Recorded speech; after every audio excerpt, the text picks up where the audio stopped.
Olá pessoal, salve, salve, tudo bem com vocês? Estamos aqui no Cinema. Cinema no Enem é o nosso programa aqui de férias, certo? Eu e a Cleuzinha estamos aqui para conversar sobre a sétima arte com vocês. Bom, quem já conhece a gente está direto aí na internet falando com essa moçada que está se preparando, está pensando no Enem, mas também está de férias. A gente vai dar uma colher de chá e vai indicar alguns livros para vocês. Para isso, a gente separou algumas listas, né? Eu estava pensando em umas listas bem loucas. Falei, Cleu, me ajuda aí, vamos fazer uns programas para dar a oportunidade dessa galera que às vezes está aí meio perdido, não sabe o que assistir nas férias, ter umas listas bacanas, bem legais para assistir. Isso porque a gente está pensando em entregar para vocês uma lista legal para ter repertório. E aí a Cleusa vai falar da importância disso. Essa história de formação de repertório, né, pessoal? Tava brincando antes aqui em off com o Shibata, disse, ó, tô me sentindo aqui bem que nem Thomas Mann, hein? Morte em Veneza, aqui com essa luz meio lusco-fusco aqui, como disse o Shibata, e a gente se sentindo assim meio aquele cara que tá na luz, mas que está de óculos escuro. Na verdade, a gente inventou essa brincadeira do óculos escuro aqui para fazer essa situação das férias, pessoal. Mas a gente não está enxergando nada, não, né, tá difícil de enxergar qualquer coisa dentro do estúdio aqui hoje. Daqui a pouco a gente tira, tá, pessoal? Daqui a pouco a gente tira, tá bom? Mas é só para fazer um charme e dizer que a gente tá mesmo de férias, ok? Mas olha só, a gente pensou, então, em fazer essa coisa de angariar, de ampliar repertório, gente, justamente porque às vezes é da maneira mais despretensiosa, mais tranquila, que a gente consegue melhorar raciocínios, ideias, enfim, a gente consegue fazer analogias e coisas diferentes no nosso dia a dia, na nossa vida e, por que não, no nosso texto, né? E por isso, a gente pensou justamente, olha lá, por que não? Vamos começar homenageando aí os irmãos Lumière, que foram eles que deram para nós essa maravilha dessa possibilidade de ter a sétima arte, né? Ter o cinema como esse local, esse cenário de diversão, mas também de ampliação de repertório, e essa projeção bem bacana que a gente tem, que está circulando aqui atrás de nós, que é justamente menção a esses movimentos, a essas telas mais cinematográficas, né?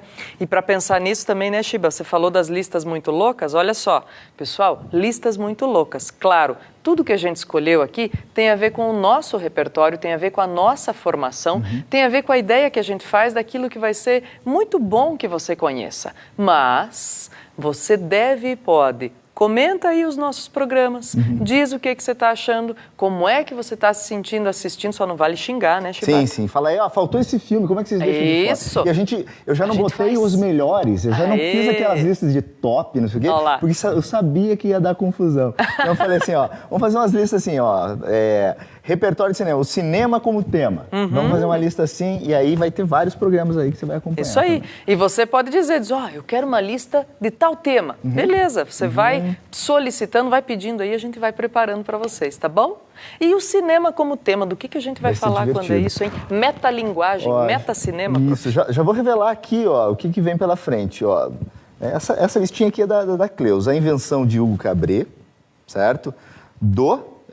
Scorsese, O Artista, muito legal esse filme aqui, tá?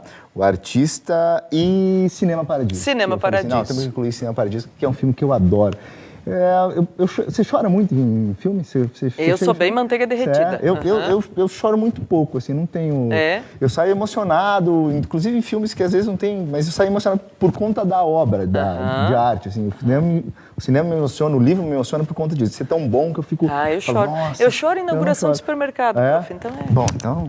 Aí não precisa nem perguntar. Mesmo, né? Mas Cinema Paradiso, eu lembro, era um filme que... Que você chorou? Que chorei, assim, fiquei tocado. Porque assisti no cinema, inclusive, então, era bonito demais. E olha só, a gente separou pensando, pessoal, assim, ó, o Cinema Paradiso como ponto de partida é um clássico para a gente pensar o cinema como o próprio tema do cinema, né? Pelas relações afetivas que a gente vai ter aí. Lindo.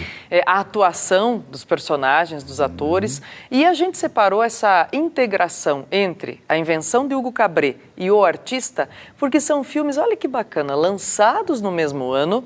Ambos concorreram a diferentes estatuetas, a diferentes Oscars, né? E acabaram sendo premiados naquele ano. E isso é de 2013, né, prof? Isso. E daí o que acontece aí que é bem legal? Ambos têm uma referência, têm um ponto de referência ao cinema, por exemplo, o pioneirismo do Georges Méliès, que que foi um cineasta referido aí no próprio A Invenção do Hugo Cabret. E, olha só, O Artista, que é um filme em preto e branco, imagina você, rodado em 2013, né?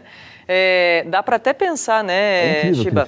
Se assim, se o ponto principal aí, que claro, é o conflito entre os atores aí, né, os principais, se são eles os grandes destaques, o seu cachorrinho do artista, né? Demais, e na verdade é um filme que se passa na época em que o Méliès criava, em que o Méliès trabalhava com cinema. Então, são duas coisas muito conectadas aí naquele momento. O Artista tem uma coisa legal que é a mudança do cinema mudo para o cinema falado. Perfeito. Né? Então, e as crises geradas por isso, né? Isso, né? E o medo de perder o emprego, porque o protagonista, ele é um grande artista de cinema. Mas de cinema mudo. Mas de cinema mudo. E quando está acontecendo essa mudança, ele fica muito apavorado, fala, pô, eu vou perder os empregos, vou perder minha fama, como é que vai ficar isso? Então o filme é sensacional, porque em 2013 você fala assim, cara, o que esse filme tem a ver com... Né? Você estava lá no meio de cada vez mais um apelo aos efeitos especiais e tal, e o sujeito faz um filme preto e branco. Ele ganhou o Oscar ou não?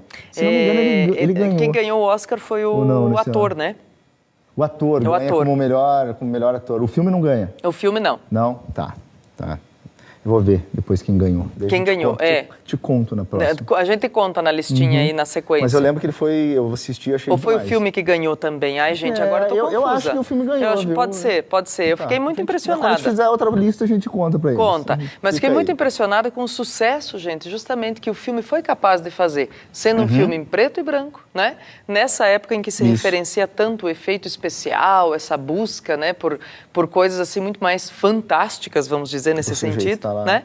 E o sujeito tá lá e faz um sucesso danado, inclusive com referências aí muito, vamos dizer assim, de consequências muito maiores do que se esperava, né? Então, tá aí, gente, tem muita coisa relacionada ao cinema como tema do próprio cinema, não dá para esquecer, isso é metacinema, dá para chamar assim, né, gente? Ou metalinguagem, e isso a gente fala muito, com bastante cuidado e carinho lá nas nossas aulas. Por quê? Porque quando a gente trata de metalinguagem, ou seja, de usar o próprio código para tratar dele mesmo, a gente corre determinados riscos, né? E se o filme fez sucesso, é porque ele correu bem esses riscos, né? Então isso é bem bacana. Lembrando também que os três filmes têm um lado sentimental, esse negócio do cinema, né, que a gente sempre fala assim, o cinema sempre é ameaçado, poxa, agora tem Netflix, agora que ninguém vai pro cinema. Os cinemas sempre estão abarrotados.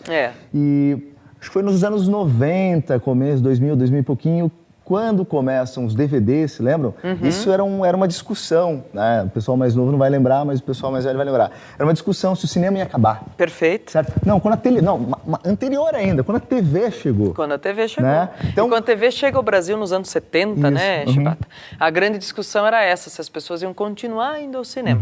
Verdade, a gente não pode deixar de reconhecer que, por exemplo, os grandes cinemas de rua sofreram o revés, né? Mas aí não tem a ver só com o fato de haver ou não público. Tem a ver nos grandes centros urbanos com especulação imobiliária. Com violência. Com uma série de outras questões aí também aparentes, né? Mas as grandes redes de cinema estão crescendo sempre. Sempre. E o pessoal, todo mundo gosta de ir para aquela salinha, hoje com ar-condicionado, aquela pipoca, né? Às vezes com a namorada, com o namorado, e ali aquela coisa mágica ainda, aquela caixa mágica ainda deixa todo mundo impressionado. É prevalente, é muito legal, né? Como se fala, não, vamos ao cinema. Hoje eu não quero ficar aqui na telinha para ver Netflix.